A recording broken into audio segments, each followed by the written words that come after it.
আমি কল্যাণী ক্রিয়েশন থেকে আজকে একটা নতুন ধরনের আচার তৈরি করতে যাচ্ছি। সেটার নাম হলো খাট্টা মিঠা আমের আচার। সেই খাট্টা মিঠা আমের আচারটা করার জন্য আমি কিছু মশলা আগে থেকে গুঁড়ো করে নিয়েছি।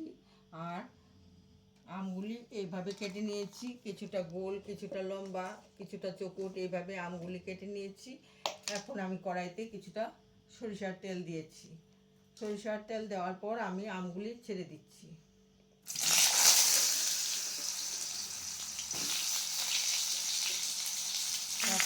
কিছুটা লবণ দিয়ে দিচ্ছি। 1 চামচ থেকে একটু বেশি দিতে হবে, কারণ আম তো টক, তার জন্য লবণটা একটু বেশি দিতে হবে।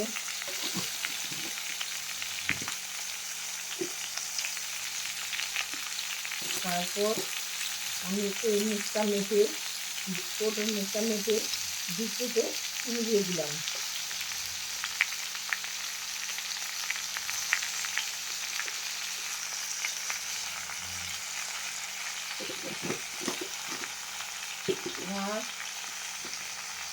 আর একটু টেস্টি হওয়ার জন্য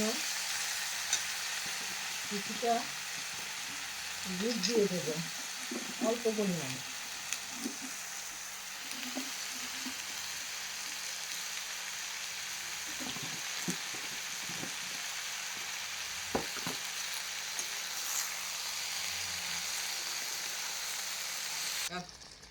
এখন আমার খাটা মিঠা আচারটা প্রায় শেষের পথে। খুব সুন্দর করে আমগুলি সিদ্ধ হয়ে যাচ্ছে।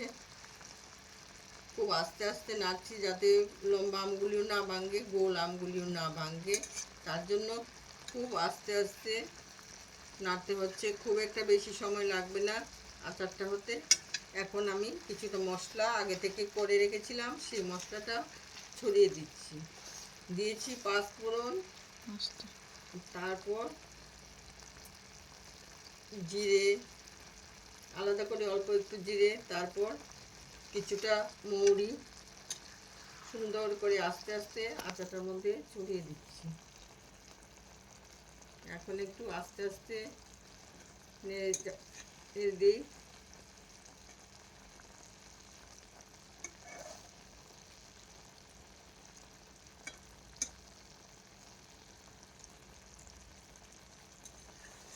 খুব একটা বেশি সময় আর লাগবে না, কারণ একটু ঝোল থাকতে থাকতে নামাবো, না হলে সবটা টেনে যাবে।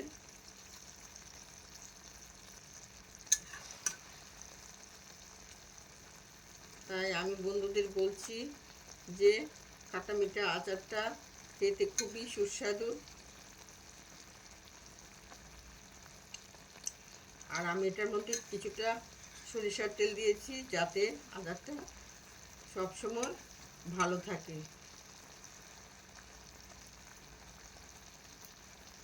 আজকে বৃষ্টি হয়েছে, প্রচণ্ড ঠান্ডা পড়েছে। কেউ কেউ হয়তো চাদর গায়ে দিয়েছে, আমিও হয়তো একটু ঠান্ডায় কষ্ট পাচ্ছি, তার জন্য গায়ে একটু শীতের পোশাক পরলাম।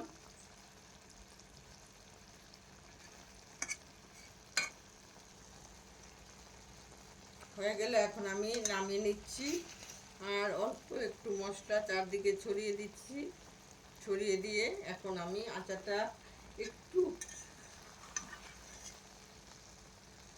ভিজা ভিজা থাকতেই নামিয়ে নিচ্ছি, কারণ না হলে রসটা টেনে একবারে শুকিয়ে যাবে। তার জন্য এখন আমি বন্ধুদের দেখিয়ে আচারটা নামিয়ে নিচ্ছি। আচারটা খুব সুন্দর করে কাচের বয়ামে রাখলে অনেক দিন পর্যন্ত থাকবে। তাহলে আমরা প্লাস্টিকের বয়ামে না রেখে কাচের বয়ামে আচারটা রাখতে। দেখছেন তো বন্ধুরা, কি সুন্দর লাগছে আচারটা। ঠান্ডা না হলে তো আর কাচের বয়ামে ঢুকাতে পারবো না, তার জন্য একটা পাত্রে ঢেলে নিচ্ছি। খুব সুন্দর হয়েছে না আচারটা দেখতে, খেতেও খুব সুস্বাদু।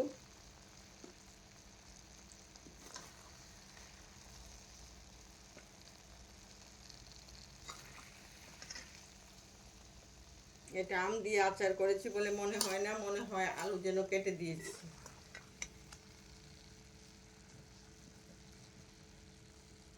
কিছুটা আমরা যে আমের মুরব্বা করি সেই আমের মুরব্বার মতো হয়ে গেল। কিছুটা আম কেটে দিয়ে টুকরো টুকরো করে কেটে দিয়েছি। এখন আমি আমের আচারটা নামিয়ে নিলাম। ঠান্ডা না হলে তো আর কাচের বয়মে ঢুকোতে পারছি না। তাই বন্ধুদের বলছি, আপনারাও এখন কাঁচা আম বাজারে পাওয়া যাচ্ছে, আপনারাও ভ্যারাইটিস আচার খান। আর সামনে আমি আরেকটা আমের আচার দেখাবো, আর আমের মুরব্বাটা কীভাবে সহজভাবে করা যায় সেটা আমি দেখিয়ে দেব। এই বলে আমি বন্ধুদের বলছি, আমার এই খাট্টা মিঠা আচারটাকে লাইক, শেয়ার, কমেন্ট এবং সাবস্ক্রাইব করতে ভুলবেন না।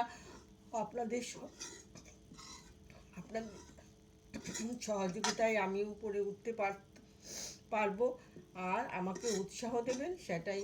আর পরবর্তী যারা আমার এই ইউটিউবে বন্ধু আছেন, যারা দেখছেন, তারা আমাকে উৎসাহ দিচ্ছেন এবং আরও উৎসাহ দেওয়ার চেষ্টা আমি আপনাদের জন্য রাখবো। এই বলে আমি বন্ধুদের দেখিয়ে বলছি যে সেই আমের আচারটা কতটুকু সুন্দর হয়েছে। আপনারাও এই আমের আচারটা করেন এবং খান, দেখবেন সবাই আচারটা খেতে খুব ভালোবাসবে। তবে আমার এই ভিডিওটা যদি আপনাদের কাছে খুব ভালো লাগে, তাহলে আমি বন্ধুদেরকে বলবো আবার পরবর্তী ভিডিও আমের আচারটা কি দেখাবো।